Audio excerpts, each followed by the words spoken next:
Dalam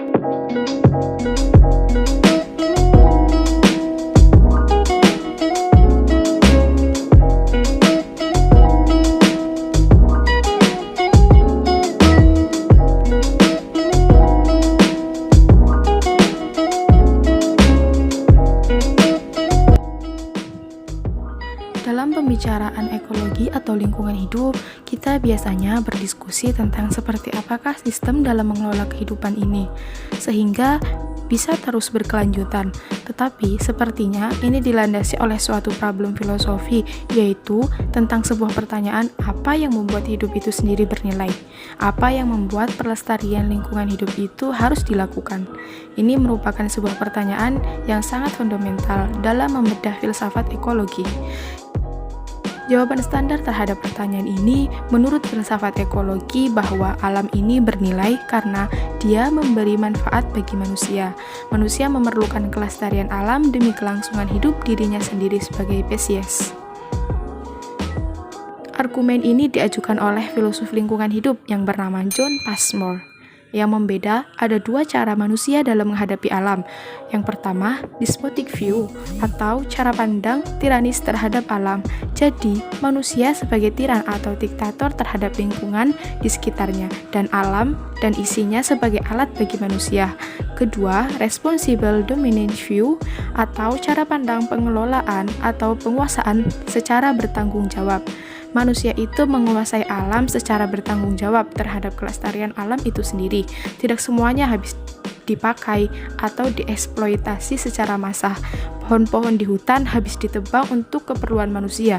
Tetapi, manusia juga harus memikirkan kepentingan untuk kelestarian hutan itu sendiri dengan cara reboisasi. Namun, sekitar pada tahun 2017, berkembang satu filsafat ekologi yang berbeda, yang mengkritik pendekatan konvensional seperti Passmore tadi. Pendekatan kedua ini yang disebut sebagai ekologi dalam atau deep ekologi. Aliran ini dicetuskan oleh seorang filosof bernama Arnaud yang berasal dari Skandinavia, dan juga Val Plumwood, seorang filosof ekologi dari Australia. Keduanya memulirkan cara pandang baru dalam melihat hubungan antara manusia dengan alam. Menurut Val Plumwood, sebenarnya pandangan John Passmore itu bermasalah karena membedakan antara despotic view dan responsible dominant view. Pandangan pertama itu mengeksploitasi dengan sewenang-wenangnya, yang kedua itu mengeksploitasi secara berkelanjutan. Pada akhirnya, menurut Val Plumwood, keduanya itu sama sebenarnya. Kedua pandangan itu dilandasi oleh pandangan manusia yang instrumentalis terhadap alam. Artinya, alam itu hanya dilihat sebagai instrumen bagi kebutuhan manusia. Jadi, sudut pandangnya itu sangat antroposentrik, yaitu hanya berpusat pada manusia. Ini adalah problem utama dalam masalah ekologi pada umumnya, yang harus diatasi melalui ekologi dalam.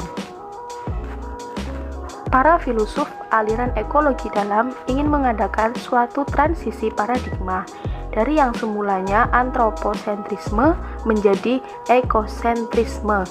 Antroposentrisme sebagai suatu tesis filsafat, artinya bahwa segala prinsip atau nilai-nilai etis dalam perilaku manusia itu dilakukan dan ditentukan oleh kepentingan manusia.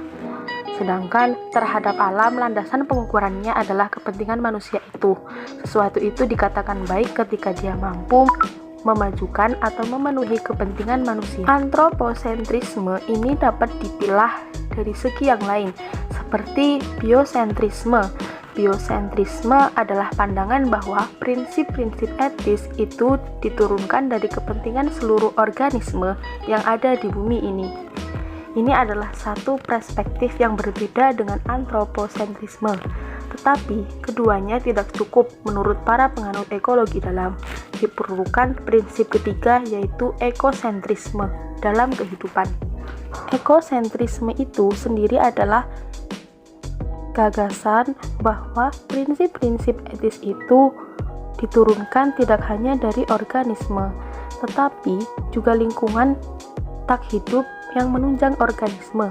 Bukan hanya soal kepentingan flora dan fauna, tetapi Juga kita melihat seperti gunung-gunung itu merupakan lingkungan tak hidup, namun menunjang kehidupan organisme yang ada. Jadi, ketika kita berbicara tentang apakah bermoral apabila melakukan pemusnahan terhadap suatu spesies, ketika sebenarnya tidak cukup untuk berhenti di sana. Kita juga harus berbicara apakah kita bermoral apabila kita menghancurkan gunung yang dihabisi untuk dijadikan tambang. Gunung sendiri adalah suatu lingkungan yang tak hidup, tetapi keberadaannya menunjang kehidupan organisme yang lain, sehingga itu perlu dimasukkan dalam prinsip etis dan moral yang bisa kita jadikan tolak ukur